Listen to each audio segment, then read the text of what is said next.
I'm Jenny Harrison. You're watching Texma TV. Tonight we're at the Warehouse Project. It is a Hacienda reunion and it's absolutely ace. You want to see it out there. It is screaming. But right next to me, I have got the legend that is Sean Ryder. Welcome, how are you? I'm fine, thank you. As soon as your name was mentioned out there, it just went so busy. Hacienda days.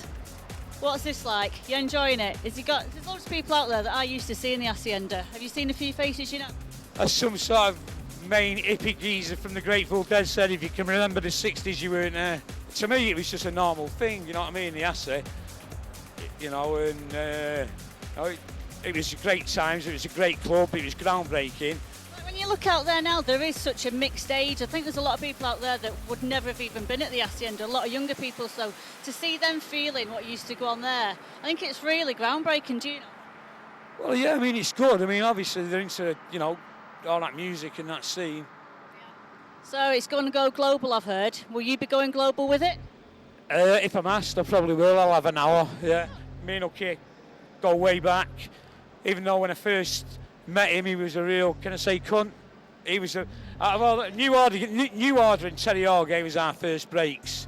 And the biggest twat on me when he was giving us our breaks was that bearded bastard. You're getting on really well though now these days. Oh yeah, I mean that was 20 years ago, you know. So what made you get on then, just being out together? Who ate Chucky? Well, we've had 20-something years together, you know. I mean, guys that started us in the business and gave us our chances, you know. Do you think we'll see you down here again? Most probably. I mean, I'll do anything for him, won't I? So you've heard it there, Sean Ryder at Hacienda at the Warehouse Project.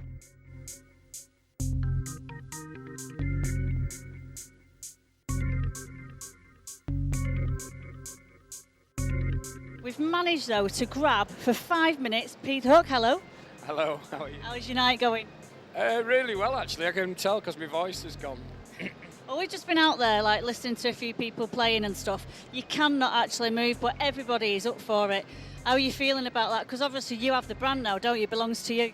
To be honest with you, it was a bit of a no-brainer getting the DJs like Graham Park, Mike Pickering, guy called Gerald 808 State. You know, they're fantastically talented musicians. And people love them, and this is just a celebration of that, really. It's a great testament to the people of Manchester, you know. I mean, there's a lot of young people there that never went to the Hacienda, yet have read about it, see us lot, Sean, the Mondays, you know, Stone Roses, 808 State, they want a part of it, and I'm really proud to be part of that. And the thing is that it's all about enjoyment and enjoying yourselves, and when I walk out there it does my heart proud, you know. I think you have to bear in mind that the Hacienda was the epicenter for acid house, it was the epicenter for Manchester, and those two movements, to get one you would have been lucky, to get two was incredible, and it's just about exploiting that. I must admit that it's, you know, seeing this stirs me and makes me realise that the Hacienda and Manchester created something that is unique and has lasted, 10 years. I mean, the Hacienda was open for 15. So do you think, like, other than the Hacienda, like, any club could create that culture thing again? I mean, I think the brains behind it was Rob Gretton, New Order's manager, Tony Wilson, and they touched something that I don't think anybody else will ever do. I mean, the Hacienda was opened for the people and paid for by Factory and New Order, and that's quite a unique thing. I don't think you'll get U2 doing that. Do you know what I mean? It's a very unique thing that Rob Gretton, our manager, was adamant that when somebody gives you something, you have to give something back, and that was why the ethos for the club came about.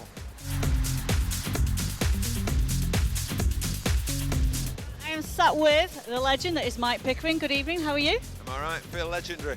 Oh, so you should. What do you think of tonight? Obviously, Hacienda. Yes, it feels very legendary. I think it should. Legend means a completely different thing to me now. So obviously, what is your favourite memory from Hacienda? Because obviously you were there quite a lot. No, there's too many. From the great birthday parties where we had, you know, fairground one year, sports centre, it was turned into the next year, from David Mack's art installations to William Burroughs reading poetry on a stage to fantastic gigs to then, of course, from 1988 to 92, 91, and a very special time in British youth culture. You know? I've heard, obviously I've just been speaking to Hooky, but it's going global. So are you going to be going global with it? Well, I've been promised Argentina, Brazil and Mexico, but I should have been there already. So I've got to see Fletcher about it. I mean, you can look at it as a brand, and if you want to call it that, I think of it as the Hacienda and my club, but that's for other people to do, you know, and I'll DJ the things if it's right. And but I love the idea of taking the Hacienda around the world. And how did it inspire you being in the Hacienda all those years ago? Oh, the Hacienda made, you know, kind of was the most important thing in my life. So, and people, obviously, you did that as well. What do you prefer, being on stage as a musician or as a DJ? Well, that's a tough one.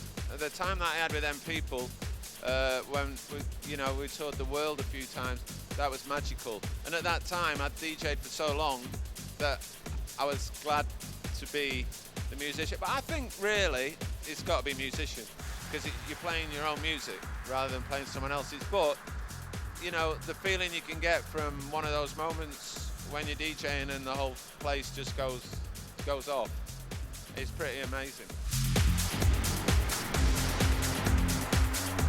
Now, when you hear the name Hacienda, there is always one name that springs to mind. That is Graham Park. Good evening. Good evening, all right.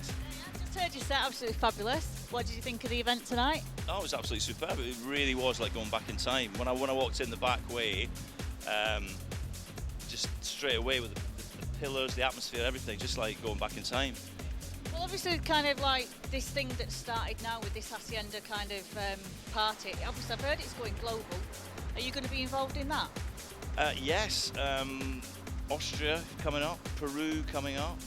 There's a party in Miami coming up. It's just all over the place. I mean, last year was the 25th anniversary of the Hacienda opening, and then the interest from the few events we did last year has just led to people around the world just wanting a piece of it, and it's really good. In fact, even me and Peter Hook even supported the Enemy at the Apollo as the Hacienda, which was bizarre.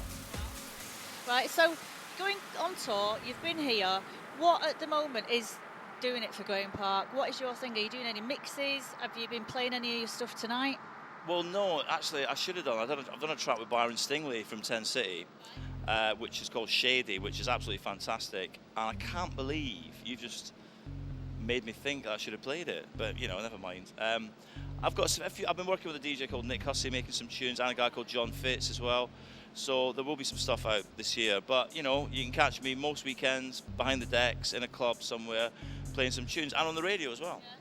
Yeah, Q103. 103. Yeah, that's where I remember you from. Yeah. Well, Graham, it's been absolutely brilliant. It was excellent to listen to your set, and obviously the Hacienda would not be the same without you. So, Thank you very much.